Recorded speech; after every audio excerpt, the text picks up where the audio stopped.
You wanted the best. You've got the best podcast. The hottest podcast in the world.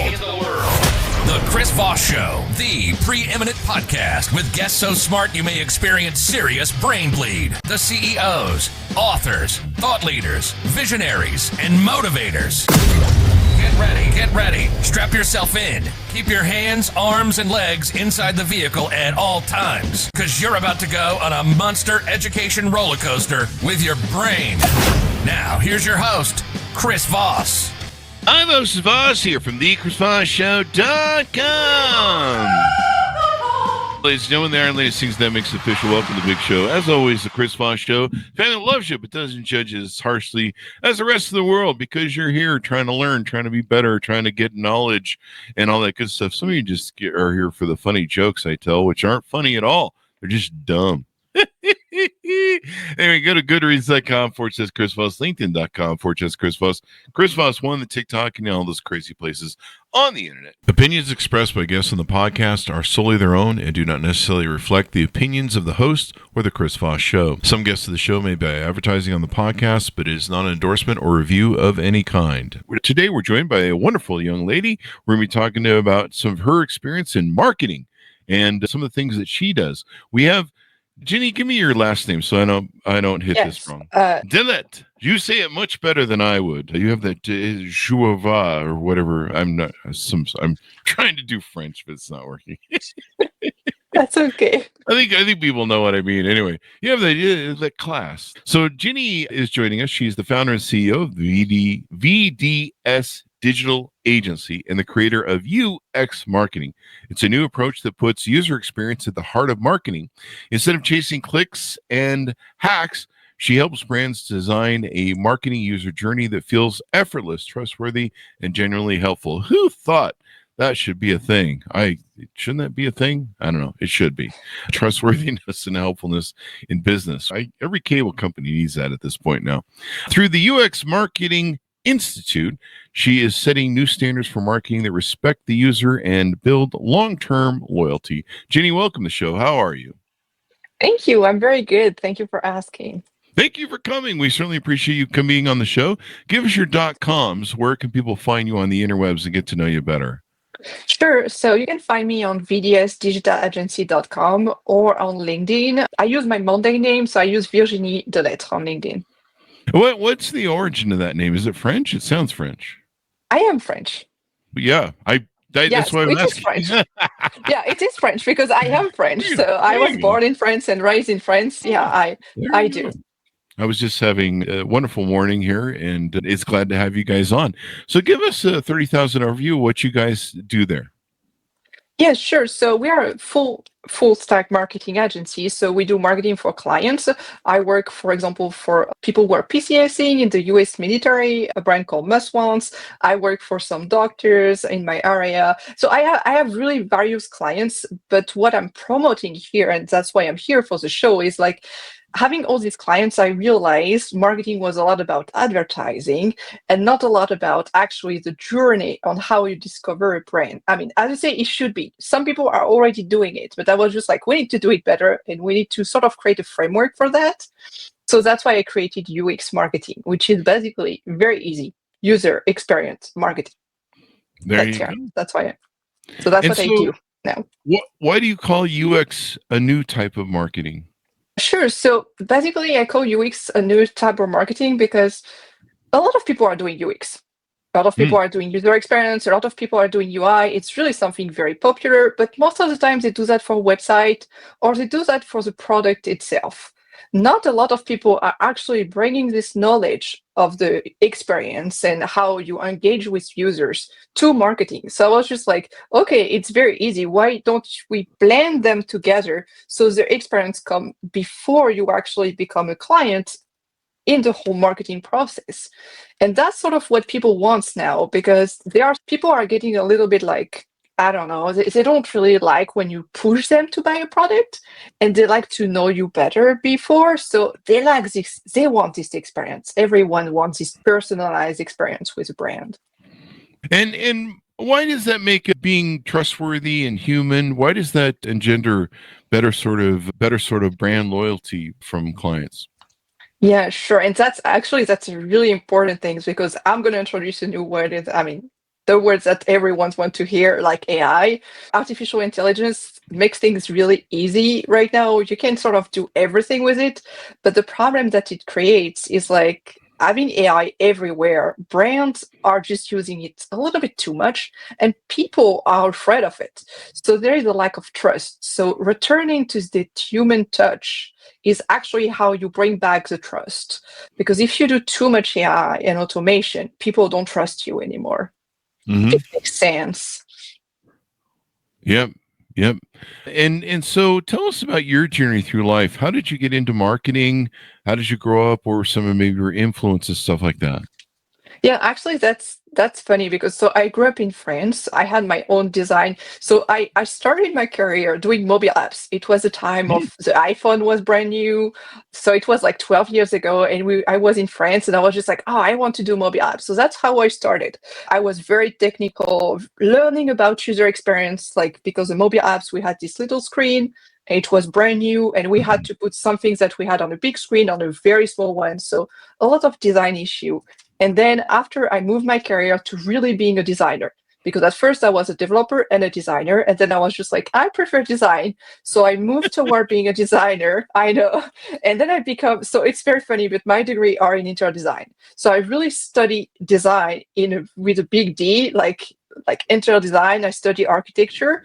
And then slowly I was just like, yeah, I'm still missing the technical part. So I went back to doing like web and digital experiences with this whole background in design and being a developer. And when you bring everything together, that's why I created UX marketing, because at the end of the day, when you bring the technical aspect, the design aspect, and then also the link with people, because being an interior designer really learned me the psychology and understanding people, you bring that together, that's marketing. So that's how I got there. So 12 years of trying and experiencing and having multiple companies. And then I created that one 3 years ago. And now this is where I am. Nice. That is awesome. So Thank you. some That's people crazy, find right? everyone has to kind of find their place in life and what they like and what motivates them, what turns them on, makes them show up for work every day and go, yeah. I've definitely lived my life in businesses that I wasn't excited about. And it's hard to show up It's and hard. you're like, oh God, this again. But when you have something you love that you enjoy, it makes all the difference. Now, you talk about the AI driven world. How is Yes. brands going to be able to stay human in this AI world, especially when, like some of the artwork, there's kind of an interesting concept of AI. You've probably heard of it. I believe it's called the something valley, but it's a term where we understand when we visually see something from a biological aspect that something is fake. And when we see someone that is fake, we see that as dangerous to us because Okay. there's an attempt to fool us. Uncanny valley is the term. And I don't know what your thoughts are on some of that and how to stay human in an AI driven world. That's very interesting. Yes, because that's the problem with these AI generated images. And I know ChatGPT went really far, and now we can generate images that they say it's almost unrecognizable. But I think there is a little part of us Mhm. that knows it is not real. And you're right, it can be frightened because you see something that seems real, but that's not, and you Mhm. start to doubt, and that's also where you sort of lose the trust because you doubt the company, you doubt them. You're like, okay, what I'm seeing maybe is not real. Maybe they don't, maybe they are not real people. Maybe they don't really do Mhm. that. And we have been like, we receive scam for so long, and it's sort of we are afraid of scam and being like, especially when you put money in a company and in a product, Mhm. you bring your money in it, so you want to make sure that this is something real. So you're right, there is this fear. So the way we can counter that is basically with storytelling. It's Mhm. by telling the story of your brand. Instead of showing only the final result, you can show how you got there. And that's an AI cannot do that. You are the only Mhm. one who can do that. So for example, with my clients, when they go to an event, I make them taking pictures of them, of the people they work with, of their partners, and by showing the backstage, the backstory, that's how you sort of like, you can keep using AI, for doing blog articles or helping you writing. But then the story, it cannot be like, it has to be real. And that's how you counter it. I think storytelling is the answer. Storytelling is so important. We talk about that on the show. But yeah, for those who are unaware, the uncanny valley is a phenomenon where an object's appearance and behavior that is almost but not quite human triggers a negative human response emotionally, often a sense of unease or revulsion. And I'm starting to see this more. I'm starting to see ads from companies that use AI and AI bots, if you will, or visuals, or a woman or a man talking in a robotic sort of sense. You can tell it's interesting how smart our brains are, but sometimes that can step into the issues of trust and that feeling. The uncanny valley refers to this weird thing where you're like kind of flight or fight mode. You see weird AI stuff that's now being incorporated into ads. I see it in dating, these filters that people can put on that make them look like freaking cartoons, and somehow that's becoming a norm too. And then when you meet these people in real life, you're just about to jump out of your shoes. But it seems like the people that use them the most, the people you never want to meet in person and find out that you got catfished. But the same thing's happening, I think, in AI with business companies. If they've got to be careful how they utilize trust, and whether or not maybe AI images are destroying that trust or interfering with that trust. Yes. If you're creating that uncanny valley, a lot of people don't realize what it is. I didn't realize what it was until we had someone on the show come on and talk about AI and the uncanny valley concept. And I was like, that's why I feel weird. That's where I get fight or flight mode. I feel that something's funny and off. And so this is a real big deal, I think, for marketing nowadays, and what marketers have to ask themselves maybe. Yeah, no, I totally agree, because the problem with marketing is it costs money and nobody sort of want to put this money in. So when they see AI tools, they are like, this is so fast. We can do everything without a team. We just, instead of having a photographer taking a picture or buying a picture, we can just generate one and it's done. The problem is, you're right, it's like some people don't ask themselves. The problem with marketing, some people don't put themselves in the shoes of the person actually seeing the ad enough. They were like, oh, we want this. It's like a company wants things. We want users. We want to sell our product. But they have sort of to return the thought and say, what the user are seeing? Are they seeing something they want to engage with? And you're right, these feelings can be sometimes, I don't like it, and sometimes you don't even know why you don't like it. But you don't, and if you don't like it, you're not going to engage with this company. So I think, yeah, you're right. It's very important, especially in the marketing aspect, because when you are already a client, you can let things go. I mean, if the company you already work with do some AI, you're just like, yeah, I'm not doing that with them. It's just their marketing. But if you don't know them yet and you want to try to engage, that's when you shouldn't. You say dating is the same. It's like when you're not engaged with the person yet, you're more careful of all that. You're just more careful of all the little things. And one thing can be like I'm going to use a French word, I don't know the translation, like a faux pas, something that a mistake. And then if there is this mistake, it can be enough for just running away. Oh, so yeah. I totally agree. I think for marketing, it's even more important, because when you are already a client, there are things you can just let go. But when you're not a client yet, and they start doing that, you can say, okay, I'm not trusting them. And that can destroy contract, or people can avoid signing proposal, because of that. Oh, yeah.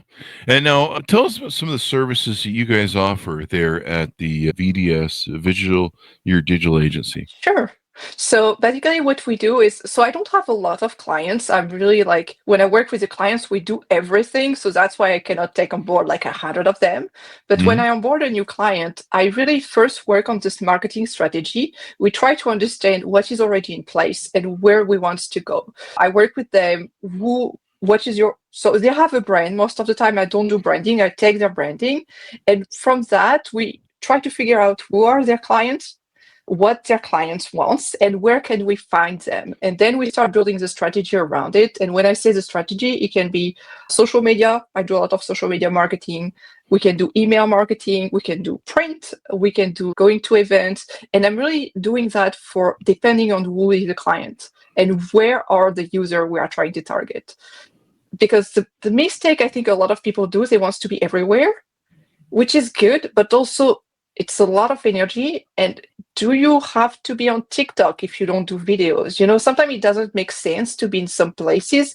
And by targeting and really be there where we should, it's how we build like better marketing, I think. Definitely. You have on your website several different VDS AI tools. Tell us about some of the stuff you have there. So it's something new. So I didn't have it. Actually, it's just the first time I'm going to talk about it in video because it just appeared like a month ago. I created 3 tools right now that I'm using with my clients. You have to connect to use them, but basically there are tools to create social media posts.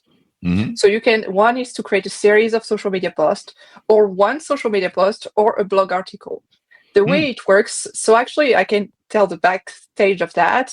It is an N8N that takes the data you put in. So it's just a little form. You put the name of the company, what you want for the social post, and then who is actually the target, if it's B2B, B2C, and what you want the CTA for. And then behind that, there is a full workflow on the N8N, which is an AI tool, if you ever heard about it, that take all that and create a social media post that is exactly how it should be, written with a nice CTA, and you can just copy and paste it. So that's something I use every day. I create all my social media posts like this. It's very fast, and because there's this full workflow and it's an AI agent that I pre-configure, it's a little better than just a random chat GPT. Yeah. It was a little bit of work, but I did that, and it's running on my own server. So I have these 3 tools. For now, I have only 3, but I'm working on improving them. And so what makes it helpful about using the AI to make your posts? What is the benefit of that? The benefits I found since I've started using that is that first we can react faster, because the problem with social media is it's always time. When a client gives me an information, I have to take that information, then we have to do the design of the post, we have to do the content of the post, and then we have to post it on social media. It sounds easy when you are alone with your social media, but you have to imagine that a company like me has probably between 40 and 50 social media accounts. So this is not something we can do on the spot. We have to plan ahead. So having this tool really helps us to make sure we are consistent first, because the posts are always made the same way, whoever is doing it. So we have this consistency across all platforms. And also we can react a little faster than we were in the past. Yeah. And is there a certain minimum that your clients need to have, a certain ad spend that they need to have for spending for their advertising when they work with you? That's a really good question. It's hard to say. I think I start working with 1,000, 1,500, which is a really low budget. My majority of clients are more than that. When I say that, is per month. So it works. It's a monthly budget, because marketing is constant. It never stops. So I like working with my clients with a monthly budget. I will say starting point is 1,500. And with that, for a small company, we can already do a lot of things. And then my best clients are more around 3,000, 4,000 a month, because we try to really nourish, I will say, a lot of things. So it depends the size of the company, but I think it's still very affordable, because when you think about it, if you put 1,500 and you sell at least 1 or 2 products a month just with marketing, it's covered. So it's pretty low. I work really low budget, I will say. How can people reach out to you? How can they onboard? How can they find out if they're a fit and work with you in the future? Sure. So the best way is to go to vdsdigitalagency.com. You have my email there, and you have also a contact form. And my email is really easy. It's Ginny@vdsdigitalagency.com. So really easy to find. And then I'm going to do a first meeting with them to understand their needs and see if it's a match. There is a personality match. We need to be able to work together. And then there is also a brand match, seeing if what they sell works with my principle. Most of the time it does. As I say, I work for healthcare company, I work for mobile apps company, I work for a company who are doing CSing for US military. So it works for really a lot of things. I have some tech company. I have a company called Cloud Atlas, and they do something really that is a little bit above my skill, but they try to help company getting into cloud marketplace. So really technical. So I can work with many people, but we really need to have a fit, like I will say personality fit and the way we work together. That's the steps. First step is the meeting with me, we discuss, and then if there is a fit, we can start working pretty quickly. It's been very insightful to have you on. Give us your final pitch out. Tell people how they can onboard with you, reach out, et cetera, et cetera. I mean, the final pitch is that if you are interested by what I do and by UX marketing, I'd say get in touch with me on LinkedIn or by email. This is really the best way to get in touch with me. LinkedIn, just send a message, ask for connecting, and then by email, Ginny@vdsdigitalagency.com. Once we are connected, we can do a quick meeting and start chatting on how we can really work together. And very important, I do only marketing.